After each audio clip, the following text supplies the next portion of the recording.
오늘 주신 하나님의 말씀은 마태복음 7장 13절에서 14절까지 말씀. 좁은 문으로 들어가라. 멸망으로 인도하는 문은 크고 그 길이 넓어 그리로 들어가는 자가 많고 생명으로 인도하는 문은 좁고 길이 협착하여 찾는 이가 적음이니라. 아멘. 교회력에 1년에 중요한 절기가 3개가 있습니다. 성탄절, 부활절, 추수감사절. 그 이외에도 무슨 종교개혁주일이라든가 성령 강림주일이라든가 여러 절기가 있지만 그럼에도 제일 크고 중요한 절기는 성탄절, 부활절, 추수감사절입니다. 성탄절 설교는 의외로 하기가 쉽습니다. 왜냐하면 이미 분위기가 있기 때문에 적당히 분위기에 편승해서 말하면 됩니다. 부활절 설교는 어렵습니다. 왜냐하면 우리 모두가 예수님의 부활을 믿지만 도마처럼 의심하는 사람들이 얼마든지 있을 수 있기 때문에 할 수 있는 범위 안에서 최대한 예수님의 부활을 설득하려고 애를 써야 되기 때문에 부활절 설교는 쉽지 않습니다.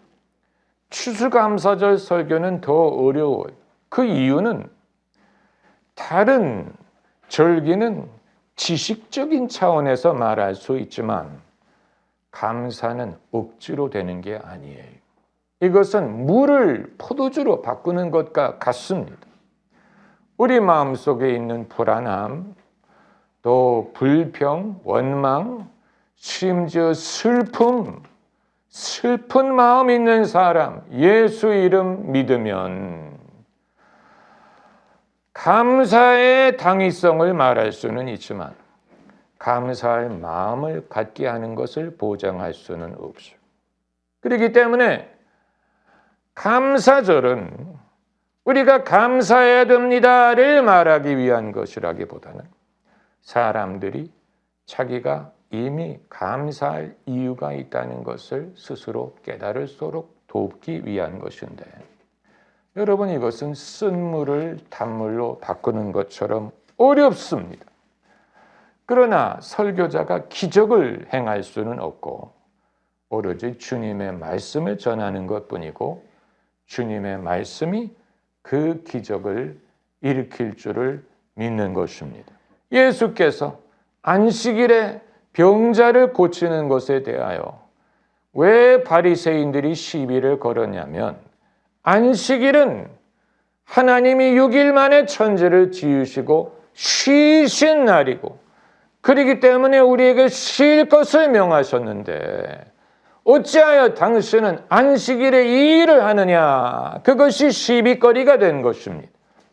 그때 예수께서 아주 중요한 말씀을 하셨어요. 내 아버지는 이제껏 이 일 하심에 나도 이 일한다. 그 말은 하나님이 천지를 지으신 일은 마치셨을지라도 인간을 구원하는 이 일은 마치지 않으셨고 이제껏 이 일 하신다.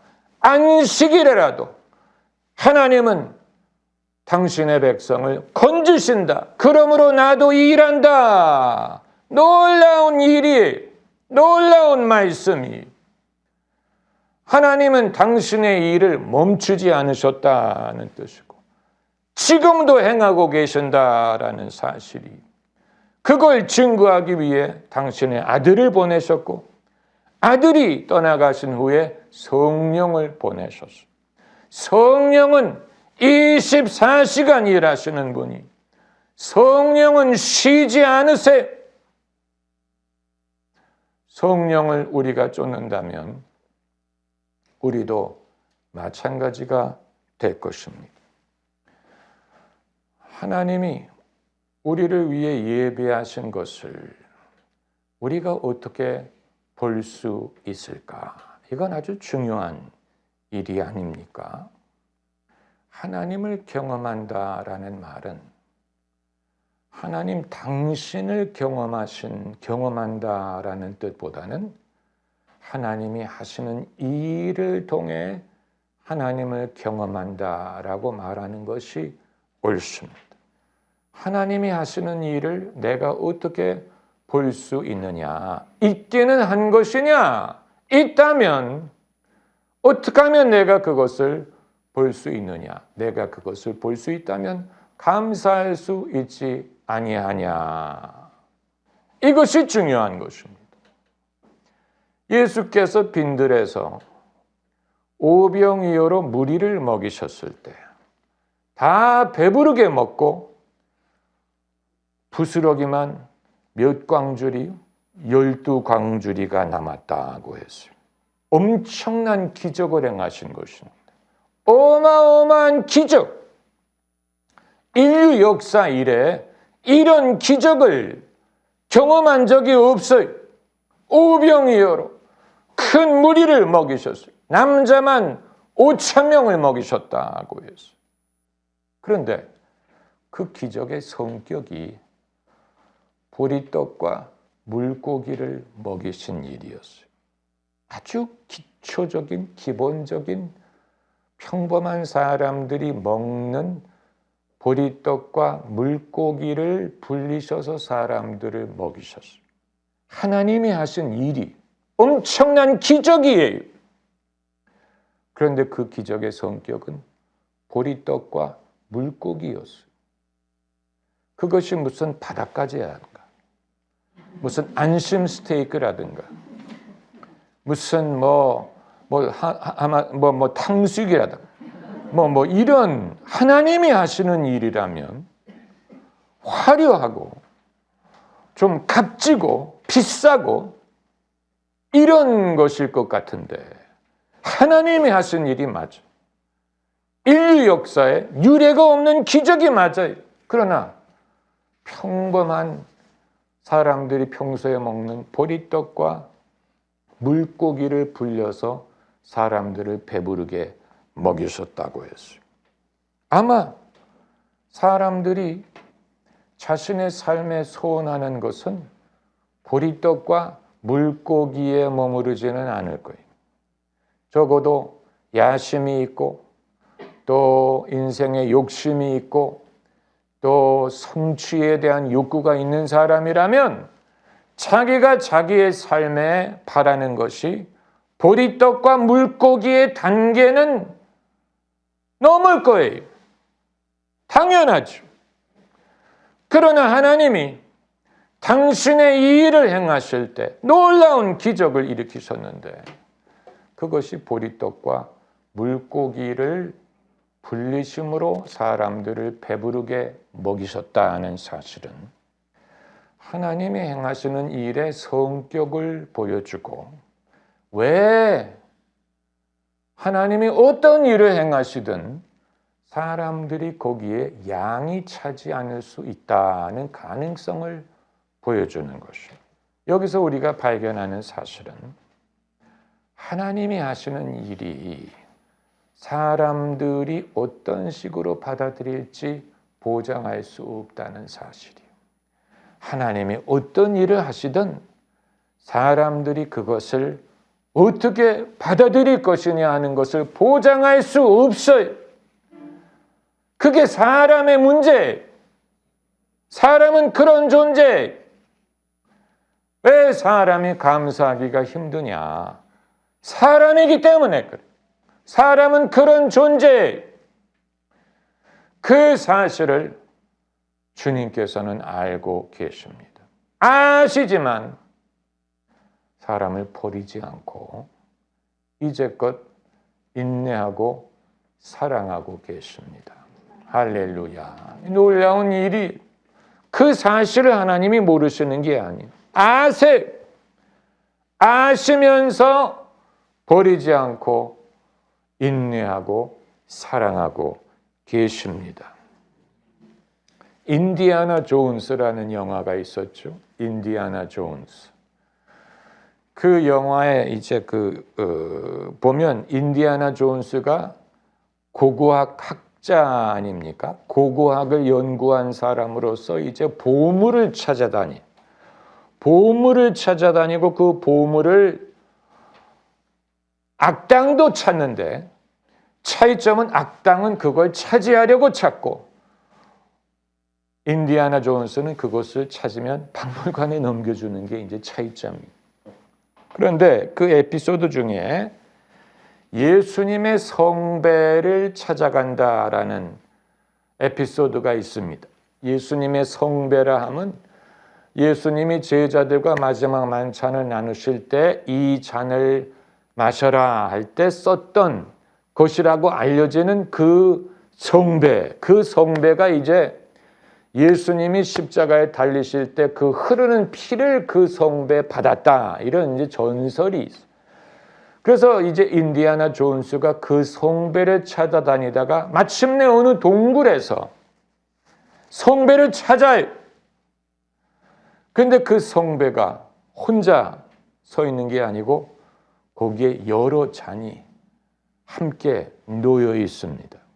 그 중에는 황금으로 된 잔, 보석이 붙어 있는 잔, 뭐 여러 가지 화려한 잔이 있는데 그 잔을 먼저 찾은 악당이 그 중에서 제일 화려해 보이는 황금과 보석이 있는 잔이 이게 성배일 것이다 라고 생각하고 이제 그 성배 포도주를 담아서 마신다는 스토리. 그런데 그 잔이 예수님의 성배가 아니었어요. 거기에 담겨져 있는 것이 독이었어요. 그럼 진짜 성배는 어디 있느냐? 그 중에서 제일 볼품이 없는 흙으로 빚은 잔. 그것이 예수님이 사용하시던 잔이다. 이건 이제 어디까지나 영화 스토리에 불과하지만 예수님에 대한 아주 중요한 진리를 담고 있습니다. 예수님 당신이 그렇게 사셨어요. 예수님 당신이 하나님의 아들이시지만 예수님께서 공중의 새도 머물 곳이 있고 여우도 굴이 있지만 인자는 머리 둘 곳이 없다. 왜 많은 사람들이 예수께서 메시아요 하나님의 아들인 것을 믿지 못했느냐? 예수님이 십자가에 달려 죽으셨기 때문에 그래요. 그걸 실패라고 봤어요. 하나님의 아들이라면 그럴 수가 없다는, 하나님의 아들이라면 영광을 누려야 되고 높은 곳에 올라가야 되고 유명해야 되고 성공을 누리셔야 되고 그래야 하나님의 아들의 증거가 되는데 예수님은 묵묵히 잡혀 십자가에 달려 죽으셨으니 사람들은 예수님이 실패한 거라고 보는 거예요. 그러나 거기에 하나님의 영광이 있었던 것입니다. 많은 사람들이 그것을 깨닫지 못하는 이유는 모순적으로 보이기 때문에, 약하게 보이기 때문에. 하나님은 전능하시다고 하셨는데 어떻게 약한 결과가 일어나느냐? 하나님은 높으신 분인데 어떻게 당신의 아들이 십자가에 달려 죽으시느냐? 그러나 거기에 모순적으로 보이는 모습 속에 진리가 있습니다. 그래서 이후에 바울이 고린도전서에서 말하기를 예수님의 십자가는 유대인에게는 거리끼는 것이요 헬라인에게는 미련한 것이로되 구원을 받은 우리에게는 하나님의 지혜요 능력이니라. 왜 감사할 이유를 사람이 찾기가 힘드냐? 감사할 일이 없어서 그런 게 아니. 하나님이 예배하신 게 좁고 협착하기 때문에 그걸 못 찾는, 안 보이는 거예요. 다른 데에 있으리라고 생각을 하는. 없는 데 감사라고 하시는 분이 아니에요. 기독교 신앙은 억지로 무슨 감사하는 마음을 억지로 강요한다든가 일부러 감사하는 방법으로 뭐 인생을 보려고 애를 쓴다든가 그걸 말하는 게 그걸 말하는 게 아니에요. 감사할 일이 있어요. 다만 그게 보리떡과 물고기 같기 때문에 당연하게 생각하는.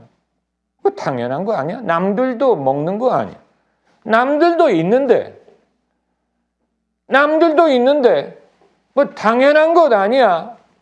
이런 식으로 생각을 한다면 내가 누구간데 남이 없는 걸 가져야 감사할 수 있습니까? 그렇죠? 내가 누군데 남들보다 더 진귀한 것을 먹어야 감사할 이유가 있다고 생각을 하겠습니까? 하나님이 우리에게 스테이크를 주실 때도 있어요. 보리떡만 먹는 건 아니에요. 그러나 보리떡에 감사할 수 있는 사람은 스테이크도 먹을 날이 오겠죠. 보리떡에 감사할 수 있는 사람은 겸손한 사람. 그 사람은 행복한 사람이. 생명으로 인도하는 문은 좁고 길이 협착하여 찾는 사람이 적다. 당연히 찾는 사람이 적죠. 예수님이 이 세상에서 인기를 누리시리라고 생각할 수 없어요. 그건 사람에게 어필하기가 어려워요. 좁고 협착한 일이 어떻게 사람에게 어필하겠습니까? 그러나 멸망으로 인도하는 문은 넓고 크고 그리로 들어가는 자가 많은데 그것은 멸망으로 인도합니다. 멸망치 않고 영생을 얻게 하시리라. 할렐루야.